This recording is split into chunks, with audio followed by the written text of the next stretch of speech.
ఖరీఫ్ దగ్గర పడుతోంది. రైతులు విత్తనాలను సేకరిస్తున్నారు. అడపా దడపా కురుస్తున్న వర్షాలకు దుక్కులను సిద్ధం చేస్తున్నారు. అయితే రైతులు ఇప్పటి నుంచే వారు వేయబోయే పంటలకు సంబంధించిన విత్తనాల సేకరణలో కాస్త మెలకువగా వ్యవహరించాలి. విత్తు నాణ్యంగా ఉంటేనే కదా దిగుబడులు ఆశాజనకంగా ఉండేది. అందుకే విత్తనాల సేకరణలో రైతులు ఏ అంశాలను దృష్టిలో ఉంచుకోవాలో తెలియజేస్తున్నారు శాస్త్రవేత్త రాజశేఖర్.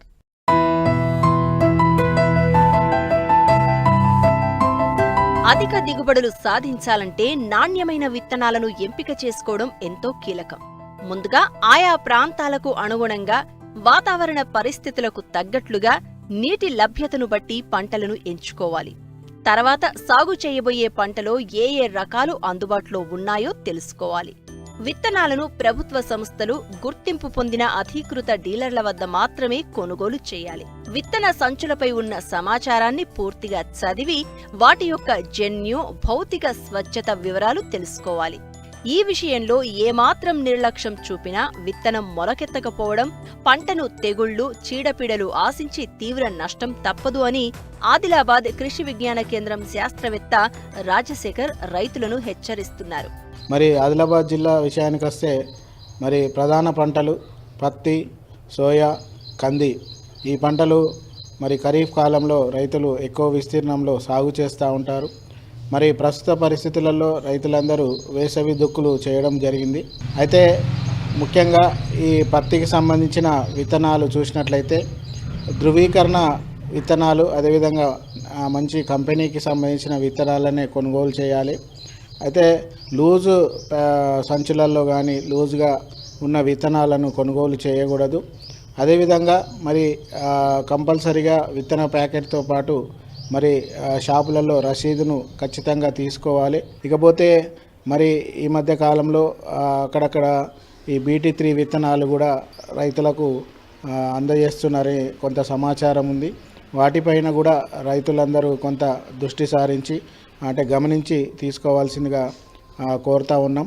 ఇకపోతే సోయాబీన్ విషయానికి వస్తే కూడా మరి ముఖ్యంగా ఈ మొలక శాతాన్ని ముందుగానే చూసుకోవాలి. ఎందుకంటే కొంత పొడి దుక్కిలో కానీ ఏవైనా విత్తనాలు కొంత వర్షాలు తక్కువ పడ్డప్పుడు వేసినట్లయితే ఈ యొక్క మొలక శాతం దెబ్బతినే అవకాశం ఉంటుంది. కాబట్టి ముందుగానే బ్యాగు కొన్నాక కొంత ఒక 100 విత్తనాలు తీసుకొని ఒక ట్రే పద్ధతిలో కానీ లేదా కొంత భూమిలో వేసుకోవడం కానీ పేపర్ టవల్ పద్ధతిలో కానీ ఈ మొలక శాతాన్ని చూసుకున్నట్లయితే మరి విత్తనము యొక్క పర్సంటేజ్, మొలక శాతం పర్సంటేజ్ని ముందుగానే గమనించుకోవచ్చు. సో ఆ విధంగా మరి ఇటు సోయాబీను, కంది ఇట్లా ఖరీఫ్ పంటలలో ఈ యొక్క విత్తన మొలక శాతాన్ని గమనించుకోవాలి. ఇకపోతే మరి ప్రస్తుతము మే మాసంలో ఇప్పుడు ఉంది కాబట్టి అత్యధిక ఉష్ణోగ్రతలు ఉన్నాయి. మరి రైతులందరికీ విజ్ఞప్తి ఏంటంటే పత్తి కానీ, సోయాబీన్ కానీ, కంది కానీ ఈ పంటలలో ఇప్పుడు మరి పొడి దుక్కులో విత్తనాలు పెట్టుకోవద్దు. ముఖ్యంగా వర్షాలు అత్యధికంగా కురిసిన వెంటనే అంటే ఒక 60 నుంచి 70 మిల్లీమీటర్ల వర్షపాతము అంటే 2 గట్టి వర్షాలు 1 ఫీటు లోతు తడిచిన వెంటనే విత్తనాలు విత్తాలి.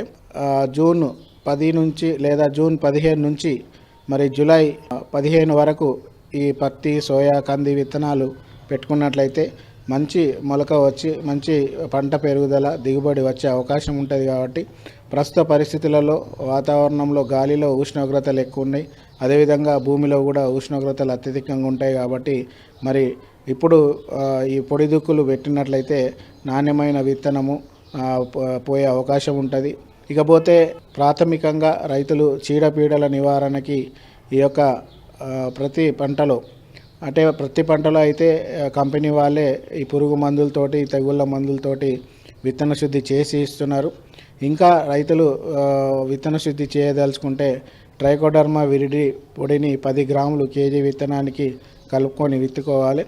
ఇకపోతే మరి సోయాబీన్ కానీ, కంది లాంటి పంటల్లో విత్తన శుద్ధి కంపెనీ వాళ్ళు కానీ వివిధ సంస్థలు కానీ చేసి ఇవ్వరు. కాబట్టి మరి విధిగా రైతులు ఇటు పురుగు మందులతోటి, తెగుళ్ళ మందుతోటి, అదేవిధంగా రైజోబియం కల్చర్ తోటి విత్తన శుద్ధి చేసుకొని విత్తుకున్నట్లయితే మరి ఇటు కీటకాలు, తెగుళ్ళు, అదేవిధంగా పెరుగుదలకు సంబంధించిన పోషకాలు లభిస్తాయి. కాబట్టి సో ఇప్పుడు ఈ తొలకరలో మరి ఈ జాగ్రత్తలన్నీ పాటించినట్లయితే మరి రాబో కాలంలో పంట మంచి పెరిగి మంచి దిగుబడి వచ్చే అవకాశం ఉంటుంది. వరి లాంటి పంటల్లో కోత కోసిన వెంటనే విత్తనాలను వాడుకోవాలంటే ముందుగా వాటిలోని నిద్రావస్థను తొలగించాలి.